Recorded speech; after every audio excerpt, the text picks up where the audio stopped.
¿Qué tal amigos y amigas? ¿Cómo están? Bienvenidos a otro podcast de Lector como Artesano.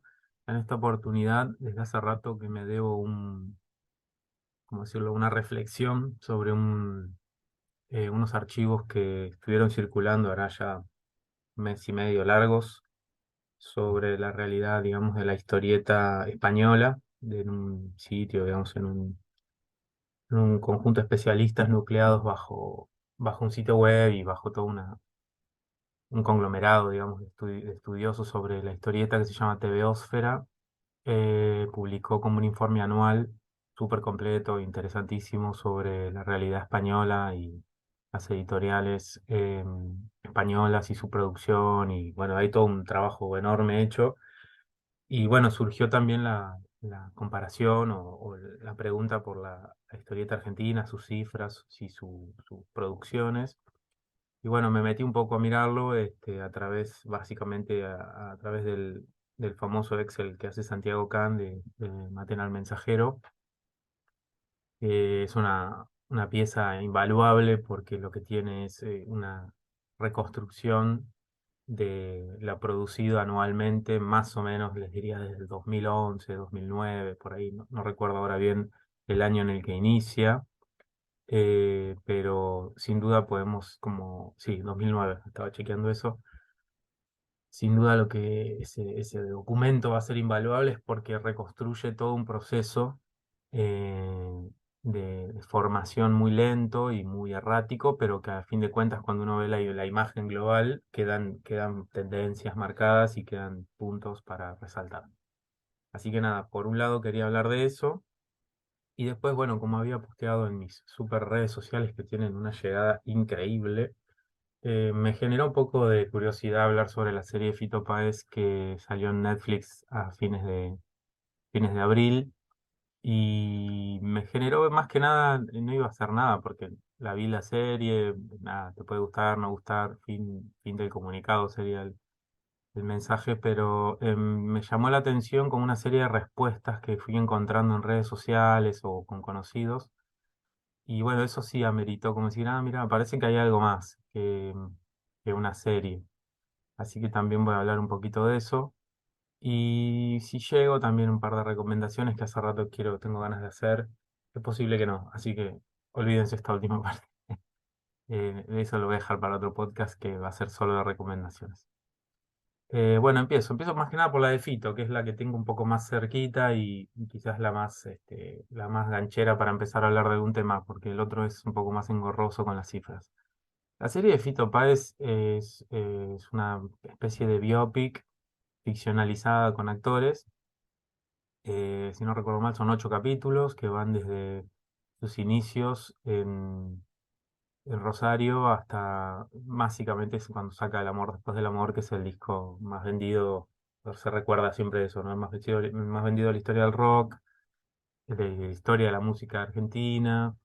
eh, y bueno, es como un hito en su carrera, sin dudas. Y bueno, tiene todo un gancho para hablar del disco, para hablar de su carrera. Me tomo un mate, perdón. Y eso tiene un gancho ahí que me parece que a nivel guión cierra, ¿viste? Entonces, ¿por qué no seguir con la vida de Fito? Bueno, porque quizás en términos de obra dejó de tener esa masividad tan fuerte con sus otros discos, aunque Circo Beat o Euforia fueron discos importantes, sin duda son en un escalón menor en ventas y en masividad, no digo en calidad porque ahí ya es otro debate o en la obra de Fito Páez cuál es el disco más maduro o el disco más, eh, no sé, más importante. Sí, El amor después del amor creo que igual sigue siendo ese disco que a él lo marcó para siempre y a todos nosotros que lo vivimos también.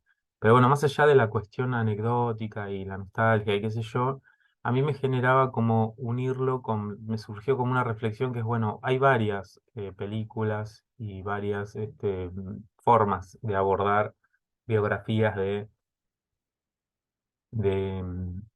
famosos o de músicos. Sin ir muy lejos, hace poquito salió la biografía bueno, una especie de ficcionalización de la vida de Elvis Presley, Después también salió la de Bohemian Rhapsody, la de Queen. Eh, y la última que me parece que tiene como sus bases también en la serie es Rocketman, de la biografía de Elton John. Sí, ambas son películas relativamente contemporáneas. ¿Y por qué traigo esas tres influencias? Porque yo creo que la serie, para bien y para mal, toma cosas de esas películas. Y yo creo que si tengo que hacer una valoración, voy a tratar de ir por ese lado y no por la valoración del estilo, no sé, Fito me parece esto, en la música de él me parece esto, que fue algo medio lamentable de ver en las redes, que era, he leído posteos que era, hola, sí, quiero decir que no me gusta la música de Fito Páez. Y era como, bueno, y a mí, no sé, no me gusta comer repollo, qué sé yo, es como, ¿a quién le importa que te gusta o no? Pero es muy de redes sociales eso, ¿no? Que sale una serie y se vuelve como muy comentada y muy divulgada, y tengo que salir a decir algo, ¿viste? No me gusta Fito Páez, por eso no la voy a ver, o me gusta y es un genio total y es absoluto, todo es perfecto. Y bueno, ahí es donde dije, bueno, aunque sea, voy a tratar de dar mi humilde granito de arena para valorar un poco más elementos de la serie y no de Fito Páez, el persona, o Fito Páez, sus canciones. Sí, me parece que ahí es donde, qué sé yo, cada uno diga lo que quiera, pero agarrar a una serie y decir que no te gusta la serie porque no te gusta el actor o no te gusta la música de ese músico que le están haciendo la biografía, es medio tilingo, perdón que lo diga así, es medio tontón. Así que, nada, por el lado de la música, yo soy ultra Fito Páez, así que por ahí podría estar 2 horas defendiendo la serie solo por su música, que más de uno lo ha dicho, que es, hay cosas flojas, pero los temas están bárbaros y están bien engarzados a veces en la trama. Yo quería ir por el otro lado que les decía, como las influencias o noté o al menos percibí o se me conectaba con esas otras películas. ¿Y en qué sentido? Bueno, yo creo que la película que mejor logró eso es la película de Rocketman, sí, súper recomendable para ver. Es una película basada en la biografía de Elton John. Eh, es una película eh, que busca no contarte de manera lineal, y a eso es donde me parece que la serie de Fito Páez se apoyó también, que es no ir desde literalmente del año tal al año tal, sino como empezar a mecharte momentos donde se pegan saltos cronológicos que no te los explican, o sea, no hay una, viste, una notita al pie o un numerito que dice 1900 y pico. Hay muy poquitos en la serie de Charlie y en la de en Rocketman también.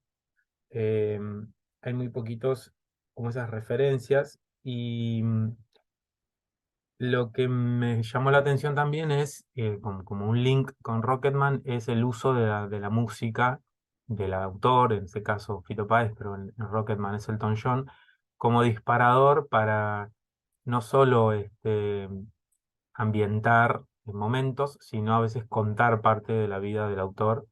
Por ejemplo, en Rocketman, para que se queden tranquilos, no voy a hacer spoilers muy fuertes de la serie de Fito, como para el que lo quiera ver y quiera escuchar esto no sienta que le voy a cagar una escena.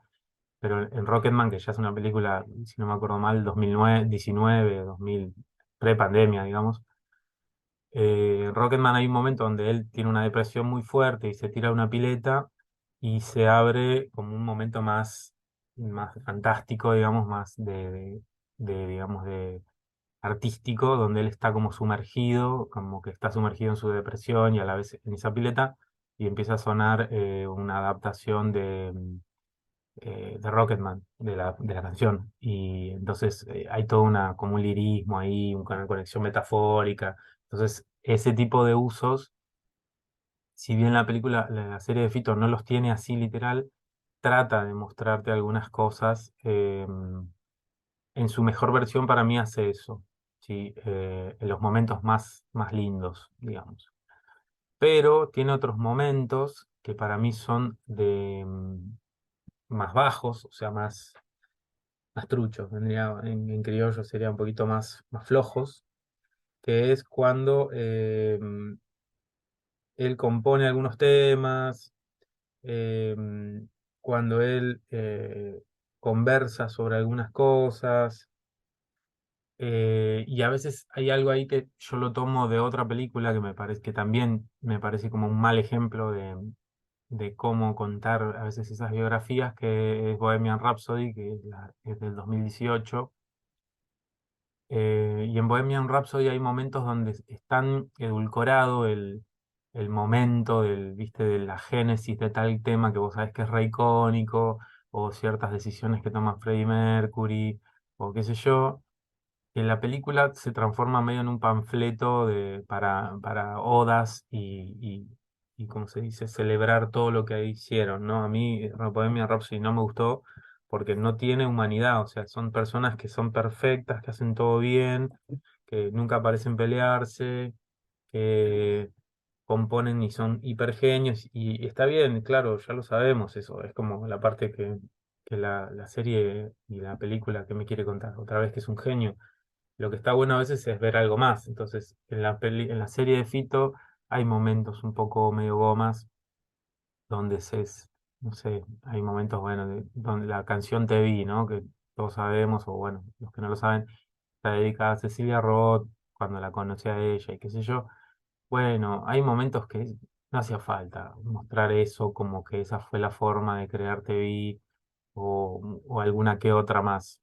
Sí, hay momentos que es interesante cuando buscan algún sonido, me pareció más interesante cuando están en la búsqueda de una forma o de un tema, pero ahí lo sentí como un poquito medio cutre, ¿no? Como medio trucho, medio forzado, poco natural, poco cuidado. Así que, por un lado me quedo entonces como positivo de la serie de Fito, hay momentos que utiliza la música muy bien.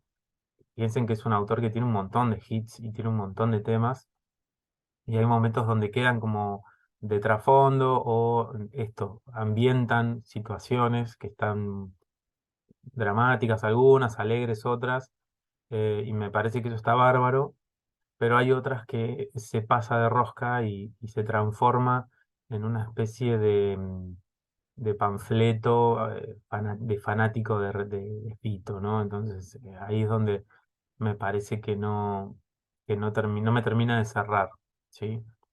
Así que por un lado la serie yo la recomiendo porque es una serie que, si te gusta la música, si te gusta ver biografías al estilo, me estoy acordando ahora la película de Ray Charles, esa es más vieja, todavía es como el 2005, es un peliculón, ese es un peliculón, por el personaje, por las actuaciones, el guión, pero tiene cosas muy parecidas en esos saltos de guión, de temporales, con la serie de Fito.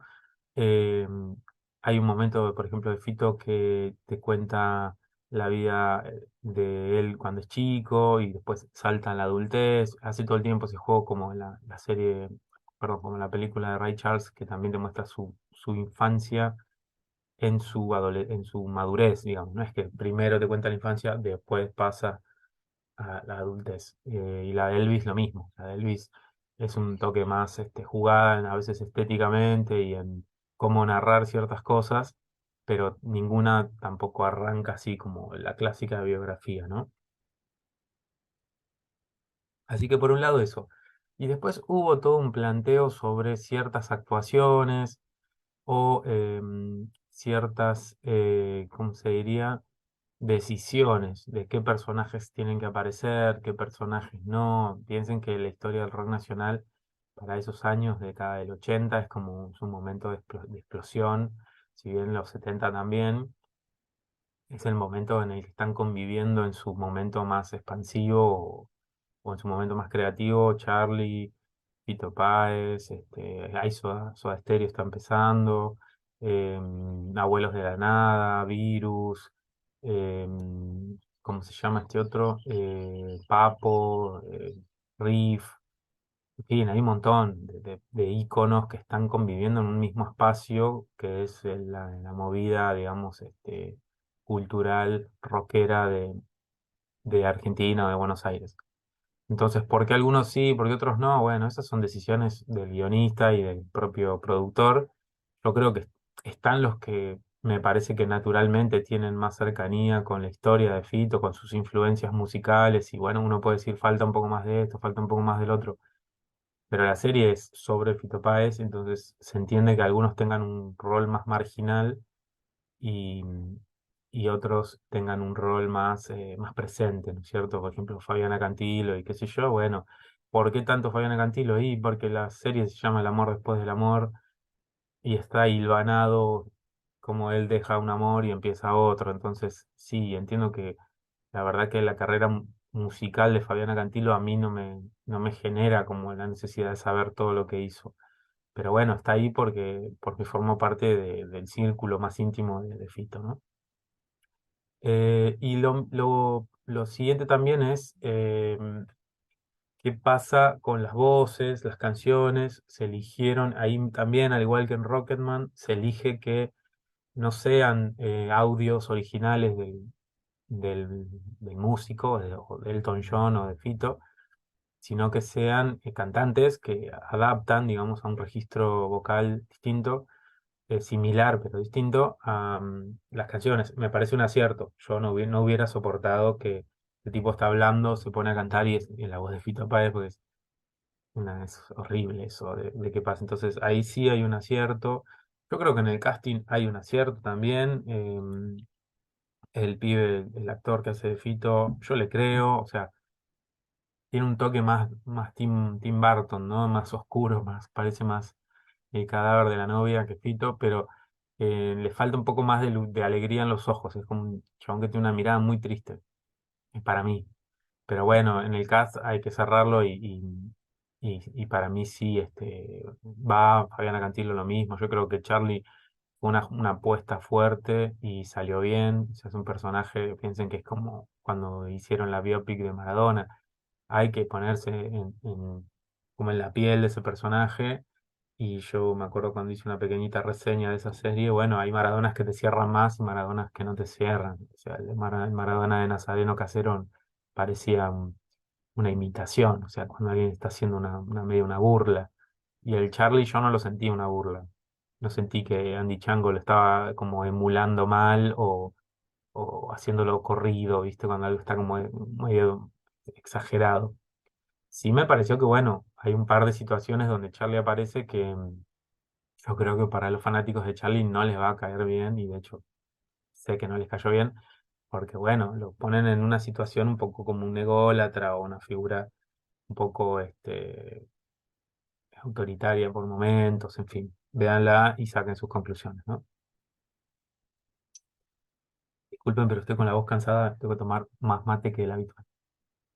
Y por último, entonces sí, las actuaciones y la parte de guión más de cómo narrar ciertos acontecimientos, para mí no es genial, sin duda no es genial, pero tiene una capacidad de mantenerte entretenido, es un producto Netflix, a eso voy, no es un producto digamos, de cine de culto o un poco más críptico. Me estoy acordando también, por ejemplo, la biografía de los últimos días de Kurt Cobain, que es otra cosa.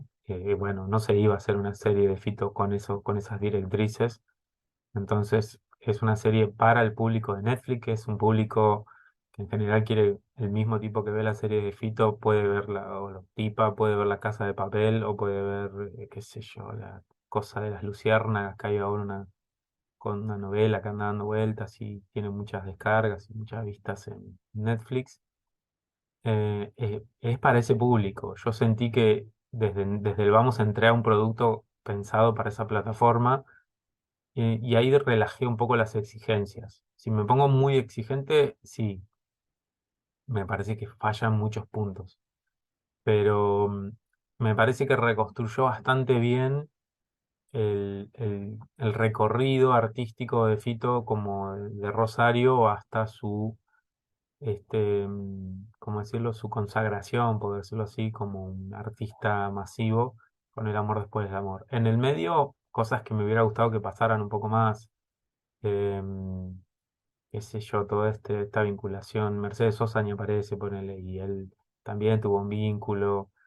Hay como cosas que no están, pero bueno, se entiende que no va, no va a estar eso, o que aparezca sería más como en un, como le dicen, un director's cut, que es el director elige y te agrego 3 horas más y bueno, es un montón eso, por eso me parece que como un producto Netflix no es genial, pero funciona. Creo que es una de las más descargadas y vistas en el país. Y ahí voy al último punto, que es, bueno, el malestar que generó en algunos y como el, el, el tener que decir algo a favor o en contra. Me parece que eso sí tuvo, bueno, lo veo más como sociológico, que es una serie que sale en un momento donde Argentina tiene una vacancia de ese tipo de música. Hoy en Argentina las bandas de rock, la música, digamos, tocada en vivo, está en la periferia o está, qué sé yo, Fito hizo ahora dos Vélez, ¿no? Y está por todo el mundo girando, está por todos lados, sí, obvio, Divididos va a tocar en Vélez y qué sé yo, pero hay una sensación de época que se cerró o que bajó su espuma, digamos, y está más en retroceso o en un periodo más de latencia. Y lo que hay ahora es un avance enorme de la música trap y este fenómeno de Bizarrap y las sessions de Bizarrap o las canciones subidas a Spotify que generan millones de reproducciones en un solo single. Es decir, otro consumo de música, otra socialización, otros circuitos de sociabilidad, otros íconos más jóvenes, digo, pibes hoy de 20 años desde Woz, Nicki Nicole, Emilia. Yo digo lo que veo cuando lo llevo a mi hijo al psicólogo, que hay ¿cómo se llama? Un canal de música joven y me fumo ese canal 1 hora y bueno, te vas enterando de quién es quién, ¿no? Eh, de Duki, qué sé yo. A mí, por suerte y en ese sentido es algo generacional, no me llama la atención, porque yo soy un tipo de 40 años y eso está pensado para un código cultural de un pibe de 20. Entonces, claramente en la escena actual existe esta hegemonía, llamémosla, o este control o esta presencia fuertísima del trap y de todas sus adaptaciones y versiones, y sale esta serie que te habla de la música en los 80 y en los 70, y yo creo que tiene un efecto ahí fue un acierto de los productores sacarla ahora y no sacarla dentro de 10 años o cuando Fito se muera, ojalá dentro de muchos años. Es una especie de alegato, no sé cómo decirlo, de homenaje, ahí más que un alegato, un homenaje a esa música, a esa forma de vivir la música, a esa forma de pensar en la música como un arte un poco más eh, artesanal, no sé si decirlo así, porque bueno, la tecnología está siempre, cuando vos enchufas una guitarra a un amplificador, ahí hay tecnología, pero la mediación hoy a través de sitios de descarga o de streaming o el uso de una computadora directamente para hacer todo tu disco sin sentarte a tocar una guitarra, habla de otro proceso distinto. Así que nada, eso me pareció como una especie de canto de cisne, ¿no? Por eso ha generado ese impacto tan fuerte de nostalgia. Yo tengo que reconocerlo que sí, a mí me dio mucha nostalgia porque yo crecí escuchando esos discos, toqué música muchos años y cada vez que puedo toco y hay una conexión con la música en vivo, con el ensayo que se retrata ahí y que me gustó verlo, me gustó saber que eso existió y me entusiasmaba que piensa un pibe capaz de 20 años o de 20 y pico, o más joven también, que ve estas cosas, ¿no? Que ve esto que es grabar a cinta y que haya una batería que es una cosa tangible y real y no unos botoncitos en una pantalla, eh, que puede pensar y que puede ver, ¿no? Que puede mirar, que puede entender o que se le puede despertar quizás también querer conectarse con ese tipo de música, con ese tipo de canciones, de estructuras. El trap tiene una estructura que a mí me exaspera, perdón, más allá de las letras, más allá ¿cómo se dice? Del tipo de formato que tiene, de cómo está grabado. A mí me exaspera que no hay silencios, no hay puntos altos y bajos, es todo como una uniformidad donde el trapero tira, ¿no? Toda su tiradera, todas sus cosas así, todas esas cosas, y a mí me aburre tanto que como ver todo de un solo color. Pero bueno, es mi forma de, no quiero entrar como en el momento abuelo Simpson, viste, que se queja de que antes hacía más y mejor, sino más bien decir que extraño mucho esa tensión musical, la resolución, los giros, de alguna manera todo el condimento, toda la artesanía que había en algunas formas de resolver cuestiones musicales, sin llegar a ser yo no soy un especialista de la música, yo disfruto mucho la música y su experimentación, entonces yo veo que el trap experimenta un montón en un montón de cosas, al mismo tiempo sé que es un producto como muy comercializable también. Entonces a veces me parece que se debate sobre el mercado y el arte en el trap. Yo creo que el mercado gana mucho o ya lo ganó. Quizás en un momento había un trap más experimental y hoy se perdió. Pero hoy lo que yo veo y lo que a mí me llega es básicamente hamburguesas de McDonald's, de trap. O sea, es como una cosa hiper recontra pasteurizada y eso es lo que me aburre tanto. Así que si conocen un buen trap experimental, estoy muy abierto a escucharlo. Bien, bueno, para cerrar el tema de Fito, me parece que al mismo tiempo que generó este efecto nostalgia, generó un efecto medio más reactivo, que es decir, no, esto no fue así, esto está mal, esto así, esto asá. Y eso también forma parte de esa nostalgia. Es como una nostalgia más proteccionista, ¿no? Como que quieren hacer un parque nacional del pasado que nadie diga, toque, ni haga, ni diga, sino que solo los que lo vivieron y los que fueron partícipes de ese año y de esa época y de ese momento pueden hablar de eso. Y eso me parece una huevada, perdón que lo diga así, me parece que eso está mal. Nadie tiene el patrimonio de hablar de nada. Recuerdo, por ejemplo, un reel o varios reels de Fabiana Cantilo diciendo que bueno, que eso no fue así, que yo tenía una carrera, tipo, bueno, todos lo sabemos, dale, sí, ya sé, pero bueno, nadie va a sacar una biopic de Mariana Cantilo, la bautizo, de Fabiana Cantilo.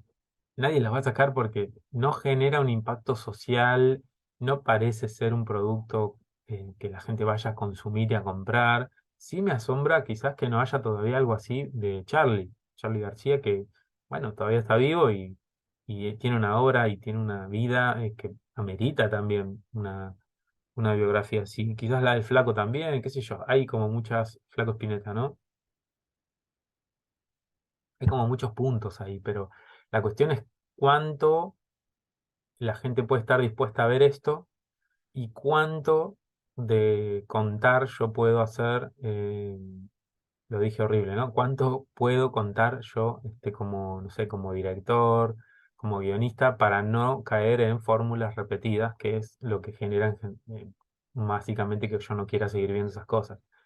Digo, si yo voy a hacer, ponele otra vez, ahora en la historia de Charlie, bueno, ¿cómo la vas a contar? Otra vez la biopic, otra vez de chiquito, otra vez, digo, ya está, no, viste, para mí no. Eh, Me parece que en todo caso le daría un rulito más a todo lo que la serie de Fito no se animó a mandarle, a meterle, ¿no es cierto? Así que nada, bueno, como para cerrar, serie de Fito ha generado odios y amores bastante fuertes, lo que quiere decir que es una obra que pegó en el público de alguna manera, así que bien por ustedes, guionistas y productores y por Netflix. Y veremos cómo sigue. Yo creo que algo de esto se puede haber despertado. Un hilo de esto puede tirarse, ¿no? Y ver hasta dónde nos lleva. Haciendo un poco de ya más de utopía, me gustaría un reverdecer de la música también y del consumo de cierta música que me parece que es una pena que esté medio en el arcón de los recuerdos cuando tiene un potencial y tiene una capacidad de inspirar y generar mensajes y formas culturales de comunicación distintas, fuera de la hegemonía del trap, ¿no es cierto? Bueno, y ahora paso a la historieta en cifras, como la que la llamé el posteo, se va a llamar así, y qué decir, ¿no? Qué decir, qué contar desde dónde empezar. Bueno, como les decía, desde hace rato yo vengo entrevistando personas y charlando sobre estos temas, qué le falta a la historieta, qué le sobra a la historieta. Y bueno, un punto muy importante siempre es, bueno, pero yo digo que le falta y le sobra esto, pero yo sé finalmente cómo está la historieta hoy. Entonces ahí hay que recaer en algo que es muy elemental, pero muy necesario, que es, bueno, mirar los datos, mirar cifras concretas de cuánto se produce, cuánto se vende, dónde se distribuye, cuánto se distribuye en las ciudades más importantes, cuánto fuera de eso, cuáles son las editoriales, cuántas son, cuáles son las que producen más, las que producen menos, es decir, la famosa radiografía, ¿no? La metáfora de la radiografía o el estudio de sangre. Cuando yo voy al médico, el médico en general no me va a decir, no, no, vos estás bien, pibe, listo, anda a tu casa. Me va a decir, mira, vamos a hacer unos controles, no sé, análisis de orina, sangre, placa, qué sé yo, y yo más de lo que veo acá, frente a mí, voy a ver los datos, ¿sí? Y los datos me van a decir finalmente qué tan bien estás vos de salud. Así que por un lado, las cifras, los datos, las estadísticas son finalmente una construcción, o sea, yo elijo qué clasificar y qué no. Yo digo como ustedes, como cualquier persona que hace un estudio de este estilo, y en general lo que va a pasar es que eso me va a mostrar una foto al momento de recabar los datos. Eso es toda una cuestión. Hay una mediación temporal, es decir, yo hasta que junto los datos, los miro y los evalúo, pasan 6, 8, un año, sí, 6 meses, 8 meses o un año, y eso hay un delay a veces importante, por eso está muy bueno que de haber, si se puede, que haya alguien que esté estudiando y mirando segundo a segundo, minuto a minuto, bien seguido, porque ahí es donde uno tiene un correlato más rápido para tomar decisiones. Porque lo que el otro punto es ese. Yo miro estos datos para también tomar decisiones y ver si está en un proceso expansivo, si está en un proceso recesivo, si hay algún producto que rompió todo y que se puede seguir por esa línea, si hay otros que no. Así que bueno, nada. ¿Cómo voy a arrancar? Bueno, se planteó, y esto no es tampoco contra nadie, pero cuando al mismo tiempo que surgió esta pregunta sobre la historieta argentina y los datos de Santiago Can en el Excel, también surgió al mismo tiempo este informe de TVOsfera del año pasado, que bueno, hay algo que, que surgió naturalmente, que es muy propio de cuando uno mira cifras, que es la comparación, es decir, comparar el mercado español con el mercado argentino, la industria de alguna manera, la producción de historietas en España y la producción de historietas en Argentina. Entonces, primer punto, siendo honestos y sin agredir a nadie y sin querer tirarle un palo a nadie, la pregunta que me surgió es ¿por qué? ¿Sí? ¿Por qué comparás un mercado tan grande y a la vez tan industrial, porque España es una industria de historietas, de editoriales, de literatura también, con un fenómeno mucho más menor en producción o en su propia reconstrucción, eh, que es el fenómeno argentino y las editoriales argentinas. Yo creo que la comparación es saludable siempre que vos tengas en cuenta un montón de valores desde la realidad y el contexto socioeconómico de España y de Argentina, el proceso histórico que vive Argentina en términos editoriales post 2001, post 2002, yo les diría 2005, capaz, porque uno dice, bueno, el 2001 y el 2002, bueno, ok, sí, pero el 2003, 2004 fueron años de recuperación y las editoriales no se inflaron como globos con helio en el 2003. Tardó un poco, se reorientó, se reconfiguró. Ahí les recomiendo una charla que tuvieron hace poquito en el Sucucho Comiquero Federico Mariano y José con la gente del Sucucho que hablan un poco, hacen un recorrido histórico del 2006, 2007, 2008. Es el momento donde se gesta otra forma de producir con tecnología nueva, con los blogs y distintas formas de socializarlo y de hacerlo conocido. Así que bueno, no me quiero ir por las ramas, pero el proceso ese en todos lados va a pasar, pero una cosa es que a vos te pase siendo una industria que no le pasó nada de hace 40 años o siendo, que es el caso español, o en el caso argentino, con un post 2002, 2001, donde las industrias, las que había, se destruyeron, cierra Antiojito, cierra Columba, cierran todos estos monstruos gigantescos que tenían imprentas, que tenían distribución eh, y, y queda otra cosa. Entonces, si vos entendés que son producciones las puedo comparar teniendo en cuenta eso, perfecto. El otro punto es la dimensión. Si vos mirás eh, el informe de TVOfera, te vas a ver unos números que decís, nosotros nunca llegaremos a hacerlo, digo, qué sé yo. Em, Se habla de como 5.000 y pico de, de cómics producidos en el año. Yo agarro el Excel de Santiago Can y miro cuánto produjo Argentina en el 2022 y son 140 publicaciones. Entonces digo, 5.000 versus 140, somos una especie de pulga frente a un tiranosaurio Rex. Y no, ahí está mal hecha la comparación. Y ahí es donde me quiero meter ya a los datos específicos, ¿no?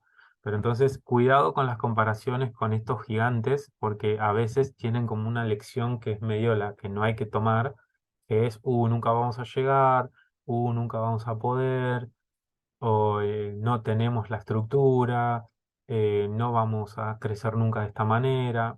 Entonces yo diría, paremos la moto ahí, ¿sí? La comparación tiene que ser siempre teniendo en cuenta para mí cuáles son tus hitos más fuertes, cuáles son tus puntos más fuertes, cuáles son los puntos más fuertes allá, cuáles son los puntos de coincidencia en algunos ejes, cuáles son las diferencias.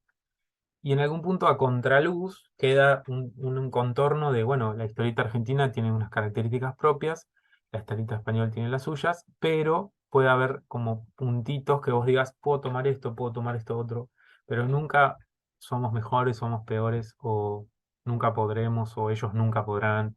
Yo creo que a él nunca no entran, ¿cierto? Entonces, primero voy a hablar del informe de TV. Primero, el informe de Teleófera hace algo que también hace el informe de Santiago, que es no entran los fanzines, o al menos fanzines en términos de producción que no tiene ISBN, es decir, que no estuvo, eh, no pasó por ningún proceso de reglamentación de su producción. Así que ambos hacen lo mismo. Pero el TVOfera lo que hace, y lo que yo creo que habría que hacer acá, es que suma toda la producción y distribución de material no hecho en España. Es decir, lo que hace Beófera es incluir a las editoriales que compran los derechos, por ejemplo, de productos de Marvel, productos de DC o el manga, y también lo publican en España. Entonces, por eso ese volumen tan grande de números. Yo creo que si sumáramos al Excel de Santiago todo lo que hace OVNI, todo lo que hace Ibrea, todo lo que hace Panini Manga en Argentina, todo lo que se entiende, todo lo que hacen estas editoriales, que son las más grandes, y cuando uno va a la Feria del Libro, cuando uno va a un evento Comic Con, o qué sé yo, son los stands más grandes, son los que finalmente manejan números mayores, y si yo los acerco, en vez de tener 140 publicaciones en el 2022, voy a llegar a una cifra de algunos miles, posiblemente. No sé si 5.000, pero mil y pico seguro. A ojo estoy diciendo, porque no, esas cifras no están y no me fue posible como encontrar quién las tuviera para saber cuánto publicó OVNI en el 2022, cuánto publicó Panini en el 2022, cuánto publicó Ibrea en el 2022, cuánto, no sé, otras editoriales de manga menores, o Utopía, o las otras editoriales, y entonces el cuadro está incompleto en ese sentido, no porque el Excel esté mal, sino porque no se puede, honestamente, a una persona pedirle que haga todo ese laburo. Eso es un laburo que, si vos ves quiénes son TVOfera, es un montón de gente, universidades, editoriales, es un conglomerado enorme, así que primer punto de la comparación, tengamos un TVO argentino. Ojalá, estaría bárbaro. Entonces, bueno, em, 5.100 historietas publicadas solo en el 2022, etcétera, etcétera, etcétera. Hay todo un informe muy completo, cuántas páginas se imprimieron, y si son comerciales, si son publicaciones que tienen historieta, si son revistas y tipo de humor gráfico, y qué sé yo. Pero el segundo eje que yo quiero marcar es, bueno, de esos 5.000 y pico, hay un desagregado, hay una subcategoría que es, bueno, ¿cuáles son las que produjeron más? Y ahí aparece otra vez algo que si lo comparás tiene completo sentido, que es, bueno, las que más publican son Panini, SC, Planeta, Norma e Ibrea. ¿Sí? Las cinco monstruos, digamos, de las editoriales, que acá también lo son, porque Planeta, Norma y Panini, fuera de la historieta y dentro son como gigantes editoriales, también lo son allá.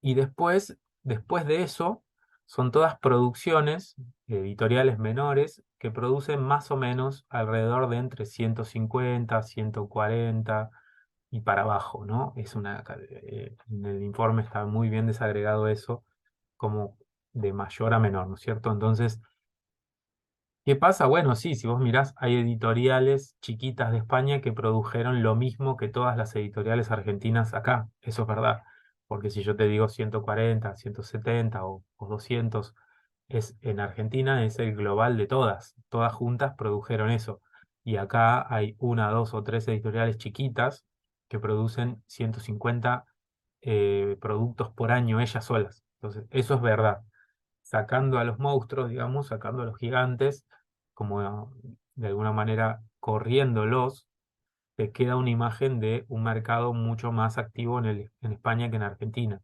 Y eso es real porque también hay otras condiciones de producción, hay otro mercado, hay otra forma de, digamos, de consumir la historieta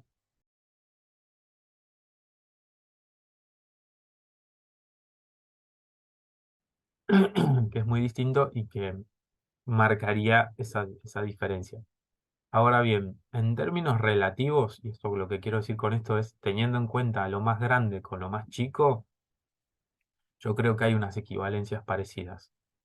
En Argentina lo que más se publica es manga y me imagino OVNI, y le siguen detrás las editoriales independientes. Y acá pasa lo mismo.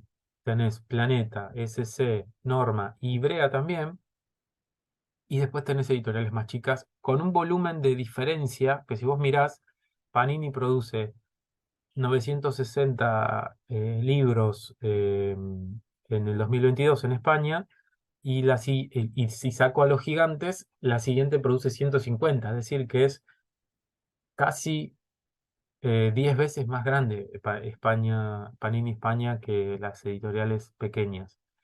Si yo hago esa diferenciación, Ibrea en el 2022, en que busco los datos, creo que lo tengo por acá. Le agradezco acá, aprovecho estos datos que les voy a decir del manga en Argentina, están hechos por una nota que tiene Diego Labra en Ouroboros, donde en el año 2021 hizo todo un balance de eso. Em, por ejemplo, si yo miro el año 2021, que es el último que tengo para poder comparar, se publicaron en Argentina 282 mangas. ¿Sí? Ibrea publicó 282 mangas. Si yo miro el 2021 de publicaciones de historietas independientes, se publican 150 publicaciones. Es decir, a ojo sería casi 300 publicaciones eh, de manga, 280 y 150 de historieta independiente, es decir, la mitad. No sé si se entiende la relación. Una es el doble, ¿sí? En Argentina se publicó el doble de manga que de historieta nacional, y y en España se publica 10 veces más de historieta española no independiente, podríamos decir, mainstream, el famoso mainstream con Panini España, por ejemplo, ¿no? Que no sé si se entendió.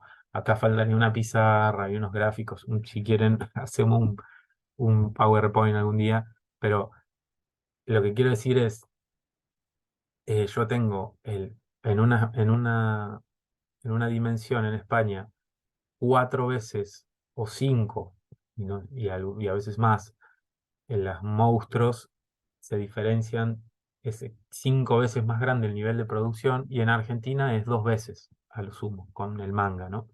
Como para que entiendan que son más grandes en los dos, pero en Argentina la brecha es más corta entre la independencia, el cómic independiente y el manga, porque el mercado también es más acotado.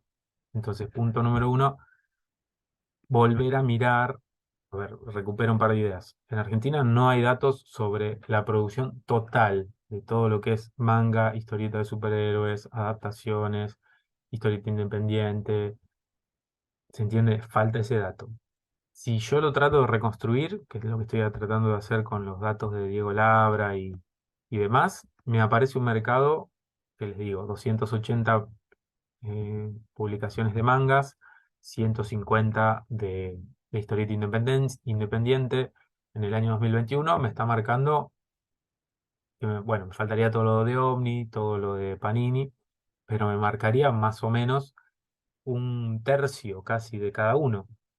Es decir, que la historieta argentina, vuelvo a decir entonces, la historieta independiente, en términos relativos, dentro del mercado argentino, es muy representativa y tiene mucha más visibilidad que en España. ¿Sí? Primer dato que me gustaría que quede, la historieta independiente en Argentina está teniendo un momento de visibilidad que quizás, si no quiero exagerar, pero quizás nunca había tenido. Porque si ustedes se acuerdan, en la década, no sé, del 70, del 60, todo, Ediciones Frontera, Abril, Columba y todo lo que quieras, pero esas eran historietas mainstream, ¿sí? No eran independientes en sus temáticas, en sus géneros. Y hoy tenés una historieta mucho más plural, que uno siempre asocia con nichos, el famoso, ¿no? Comillas, nicho, pero que en Argentina ese nicho vayan agrandándolo, porque pareciera ser que en términos de composición del mercado editorial no es un nicho, si es un tercio de lo producido en el país. Así que me gustaría que saquemos, borremos, corrijamos, y en vez de pensarnos como una esquinita, un rinconcito con un pibe con dos stands, puede llegar a ser algo más grande. Sin exagerar, ¿no? Tampoco sin irnos al carajo y pensar que somos, eh, como se dice, Editorial Norma o Editorial Planeta, ya lo sabemos. Lo interesante es que a esto le sumo lo que siempre hablamos, una dinámica, un pulso vivo, unas ganas, ¿no? Una efervescencia de producciones y producciones y producciones, interesante para no perder de vista que eso se traduce en producciones que son editorializadas y que son vendidas a través de editoriales que han crecido mucho los últimos 8 años, ponele, desde el 2015 para acá, por decir algo. Así que, primer punto, me parece que de esta comparación con España, Argentina tiene un mercado de historieta independiente visiblemente mayor, numerosa en términos cuantitativos también. Si comparas los mercados, el mercado argentino tiene más presencia de lo independiente. Y la cuestión de la industria, no industria, digo, el debate argentino siempre es, ¿no? Me acuerdo hace poco que hablando con Julián Oviña Castro me preguntó, ¿hay industria argentina? Yo creo que no, me hice medio el boludo y le dije, bueno, ¿y vos qué crees? Yo creo que no, pero en algún punto esa no industria no inhabilita otras formas de desarrollo. No sé si con esto se entiende o estoy hablando medio en jeringoso. Loco Rabia, Hotel, Historieteca, ¿no? Ya creo que las sabemos todas, son las editoriales, Material Mensajero, me estoy olvidando algunas seguro, ¿no? Pero digo, son más o menos los 4 o 5 nombres, Comic.ar, son más o menos las editoriales que hoy están como todo el año armando lanzamientos y preparando ya una grilla de presentaciones, una estructura, una constancia. Esas editoriales, no sé si el paso siguiente que tienen que dar es transformarse en factorías para producir miles y miles de ejemplares. Ojo ahí, yo iría, más por el formato, ese sería para mí el formato Netflix, ¿no? Máquina de hacer chorizos. Yo iría más por el formato, pues, es otra factoría también, pero un poco más cuidado, que es el formato HBO. ¿Sí? HBO no te saca 70 películas y series por año, te saca 3, pero te saca Succession, te saca The Last of Us, ¿sí? Te saca, no sé, premium, calidad premium, que genera un impacto después en los mercados, en los críticos y en en la población mucho mayor, pero con menos cantidad. ¿Sí? Mientras que Netflix es una ametralladora de cosas, como un local que tiene 750.000 cosas y algo medio agarra, ¿viste? Agarra lo que te parezca. Yo creo que, y me parece que estas editoriales ya lo saben también, no se los tengo que decir yo. Ese es el camino, ¿no? El camino de la industrialización y que Hotel de la Ciudad se transforme en Panini y haga máquina y máquina y máquina y compre derechos de Batman y derechos. No, eso es lo que no sé si tiene que pasar, eso voy. No sé si tenemos que ir por ahí. ¿Sí? Entonces, salir de la cuestión corporativa implica dialogar con otros desafíos, que es, bueno, cómo haces una historieta más plural, más un mercado más grande, sin caer en las máquinas de producir como Panini o como se diría Norma, ¿sí? Que son las que compran derechos de todo y todo lo transforman en monstruos. Sé que quizás si algún editor está escuchando esto me va a decir, "Y obvio, yo quiero ganar la guita que gana Panini, yo quiero tener la estructura o quiero, bueno, ok, entiendo que ese es otro problema, es verdad, el poco margen de ganancia, el regreso, digamos, de las inversiones que yo hago que vuelven muy poquito y muy a cuentagotas, lo entiendo, sí, y sé que, que no sé si está bueno. Pero lo que me parece es que teniendo en cuenta que la mayoría de las editoriales que acabo de nombrar no está dirigida por un empresario en términos clásicos, sino más bien por gente que o escribe o ha escrito o conoce muy de cerca lo que es el proceso de producción de una historieta y más de uno sigue haciéndolo, es decir, que lo hacen, es como doble personalidad. Soy el dueño de la editorial, pero a la vez también soy editor, lector y productor de historietas.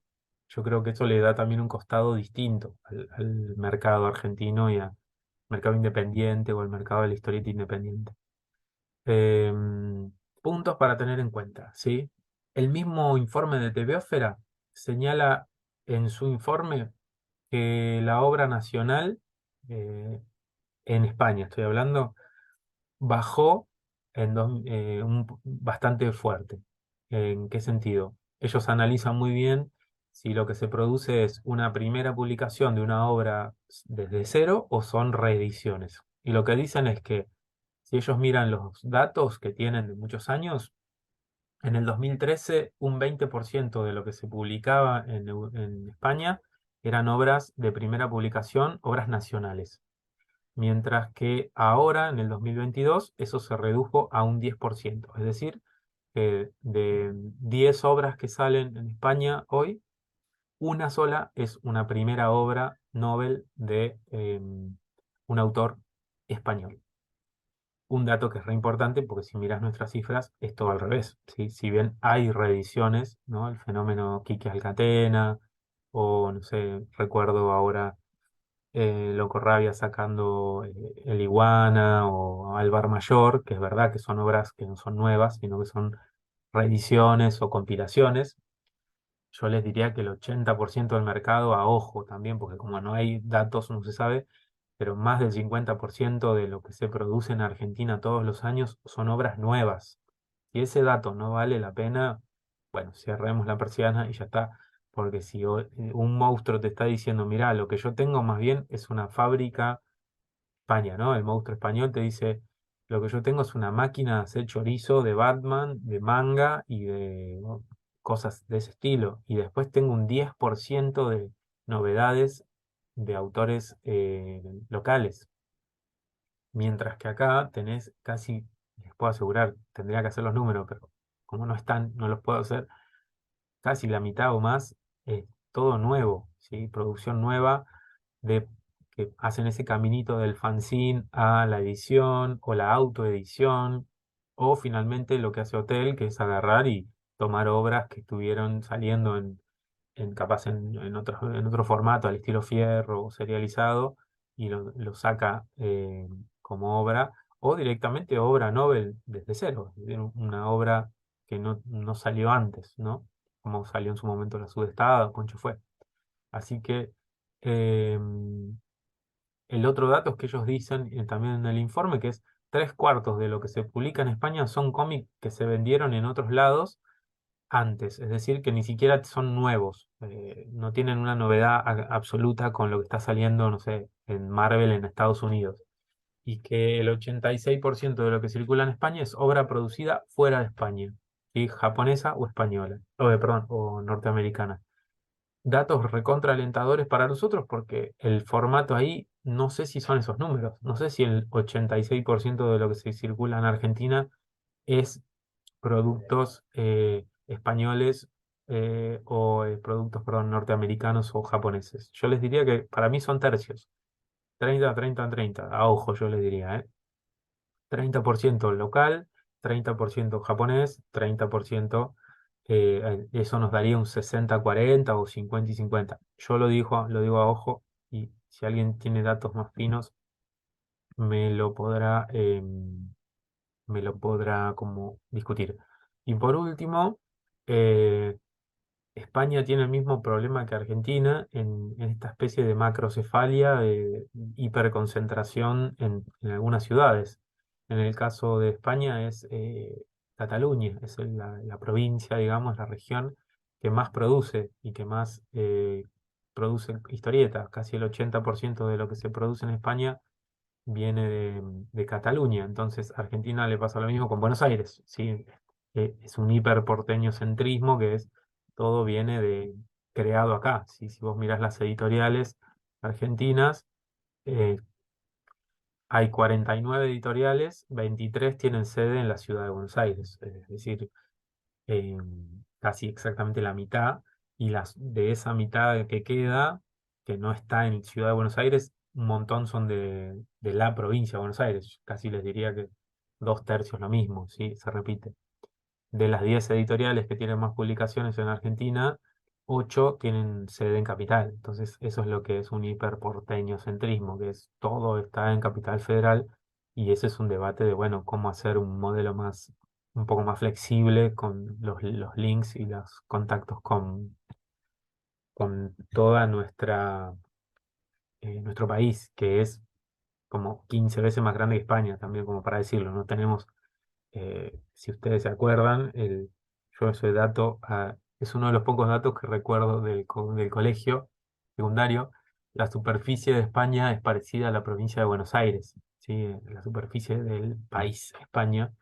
Así que los problemas de transporte, de logística, de distribución son mucho menores. Si yo tengo una editorial en España, que si yo tengo una editorial en Argentina, le tengo que hacer llegar a Tucumán, a Salta, a Neuquén o a Santa Cruz mis productos, ¿sí? En términos de gastos y de logística, ¿no es cierto?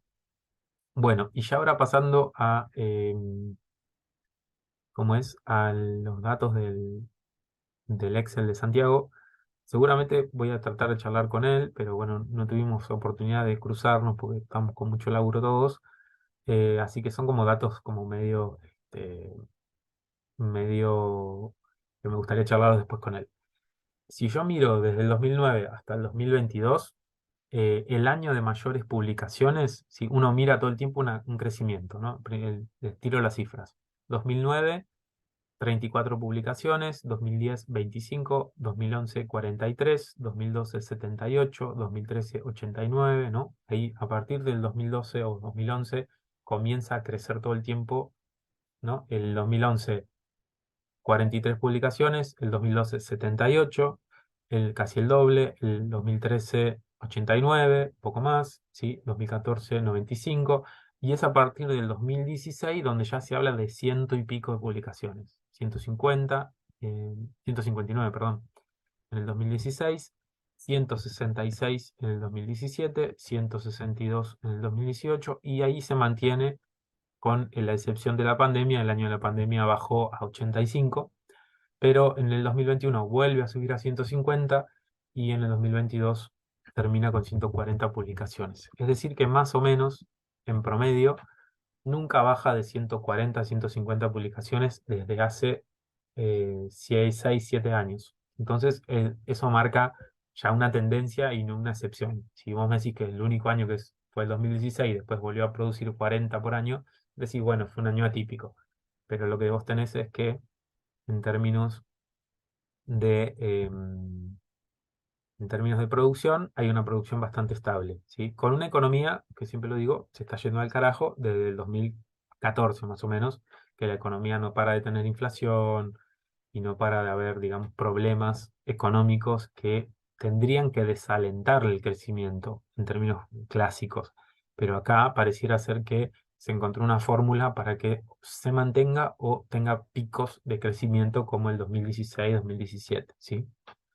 Así que mirando esos datos, habría que empezar a pensar, bueno, dos, dos o tres puntos que quiero recuperar. Entonces Argentina tiene una producción que en términos comparativos es más visible, es más grande y tiene mayor estabilidad que la española, de cómic independiente. Incluso en Argentina, si yo miro los datos de Diego Labra, de esta nota de Ouroboros, y los comparo con el manga, hasta el año 2016 la historieta argentina sacaba más que los mangas que sacaba Ibrea, ¿sí? Por ejemplo, ese año del 2016 salen 159 producciones locales y 135 de manga, es decir, que estaba como en una paridad. Es a partir de ese año, que es todo un dato, porque en ese año, ¿no? Se empiezan como a producir más de todo, más historieta local, o al menos se mantiene esos 160, 140, y el manga se despega y se va a cifras, se las digo, en el 2017, en el 2016 el manga argentino sacó 135 tomos, ¿no? 135 tomos editados. En el año 2017 200, año 2018 237, año 2019 250, año 2020 280 y termina el año 2021 el cuadro con 282 tomos editados ese año, ese 2022, mientras que en el 2022 la historieta argentina produjo 140 publicaciones. Ahí ya le lleva 100 tomos de diferencia, ¿no? Es decir, que hay un momento ahí que no entiendo por qué se genera esa brecha, pero hasta el 2016 había una cierta paridad. Entonces hay que mirar ese año o los años siguientes, no sé si lo voy a hacer yo, pero estaría bueno que alguien lo haga para ver qué pasa, qué decisiones editoriales puede llegar a haber tomado Ibrea, qué pasa con el consumo de los lectores o lo que fuera. Hay algo ahí que cambia una dinámica que se venía dando que era más de paridad que de desigualdad. Es decir, que el escenario del actual manga, siempre se habla de es una burbuja, no va a explotar, qué sé yo, yo creo que no, pero lo que a mí me entusiasma es saber que hay lectores de manga potencialmente seducibles, como diciendo, quizás se tiren a leer después otras cosas, porque ahí yo uno con otro debate que tengo medio internamente en la historieta independiente, que es, hay manga argentino que puede llegar a ser consumido, circulado o transmitido a los otros lectores del manga. ¿Sí? Hay una cuestión ahí que es muy cultural, que es que el que lee manga se transforma como una especie de tipo hiper cerrado que no quiere tolerar más que el manga que solo viene de Ibrea, pero hay que tratar de ver si se puede producir algún puente para comenzar a que esos lectores potenciales del manga puedan pasar después a la historieta independiente o puedan convivir en ambos mundos, ¿no es cierto? Así que nada, por ahí va la cuestión de la comparación con el manga, que es otro gran argumento para volver a hablar del nicho y el nicho y el nicho. Así que medio para cerrar un par de ideas, volver a decirlas, es que en las editoriales argentinas de historieta independiente, hoy yo no creo que sean un nicho. Son nicho en cuanto y en tanto se quieran seguir comparando con gigantes como España con otras editoriales argentinas de literatura, que también lo son y son muy grandes, o incluso se quieran quedar con los últimos 2 o 3 años de Ivrea y que claramente ha tenido un salto. Pero en términos de producción, el mercado argentino de cifras no parece estar hablando de un nicho, que para mí nicho sería que, no sé, que se produzcan 30 o 40 este, 30 o 40. Me callé porque hay un señor con una agujereadora, un vecino, así que posiblemente este podcast termine antes de que el señor vuelva a prender la agujereadora. 30 o 40 o 50, ¿sí? Frente a 250 tomos, ¿sí? Que Ibrea produzca 250 tomos y que la historieta argentina junta produzca 30. No se está dando ese caso, entonces me parece que sería un buen punto empezar a preguntar qué es un nicho, cuáles son los bordes de ese nicho y cuándo el nicho dejó de serlo, ¿sí? Hay algo de la propia identidad del consumidor de historietas que a veces todo lo hace un nicho y ve nichos en todos lados. Es un nicho donde las personas, Mm. es un nicho y al final un evento llena con 5.000 personas. Vaya nicho, como decís. Ah, bueno, pequeño nicho. Entonces hay algo ahí que desde la propia autopercepción, ¿sí? Nada, con eso quería cerrar. Entonces volveremos seguro a hablar de cifras y cuestiones si les interesa. Me interesaría saber eso, ¿no? ¿Cómo lo ven ustedes? ¿Cómo piensan a la historieta argentina? Independiente, plural. Ah, y quería cerrar con un tema que es como un llamado a la solidaridad, que es, bueno, en el Excel, Santiago no lo podía hacer, obviamente, porque él está con otras cuestiones, no es obligación de él hacerlo, pero yo he tratado de empezar a hacerlo y es un caos, que es, bueno, ¿qué géneros son los que más se producen en Argentina? Es decir, tenemos el dato de 160 producciones, 140, qué sé yo. Bueno, de esas 140, ¿de qué salieron más? ¿Salieron de aventura, fantasía, autobiográficos? ¿Se entiende? No tenemos el dato en Argentina de qué es lo que más se produce, que también eso daría una pista de qué es lo que más se consume. Finalmente lo que hay que entender es qué se consume, porque como empresa yo necesito saber, ¿no? En McDonald's necesita saber cuál es el producto más vendido para ver si sigue en esa línea, si cambia, si innova. Y las editoriales tienen que hacer lo mismo. ¿Qué es lo que más se vende? ¿Qué es el género que más se consume para ver si siguen por esa línea o no? Ibrea lo tiene clarísimo, porque los japoneses lo tienen clarísimo, y genera una industria donde hay etiquetita para todo, ¿sí? Shonen, Spokon, Coso y qué sé yo, para que todos sepamos, o yo como empresario sepa cómo anda ese mercadito, ¿sí? Ese submercado. Y a la historieta argentina ese dato está faltando. Si alguno lo tiene, se lo agradecería que lo pase. Bueno, nuevamente se hizo un poco más largo de lo esperado, pero yo estoy muy contento con compartirles estas ideas. Les pude dar una vuelta, estaba un poco temeroso de que no se entendiera nada. Si no se entiende, lo charlaremos más uno con uno, pero da para hablarlo más con información más nueva y un poquito más afinada. Así que nada, espero que les haya gustado y bueno, nos veremos en el siguiente podcast. Un abrazo.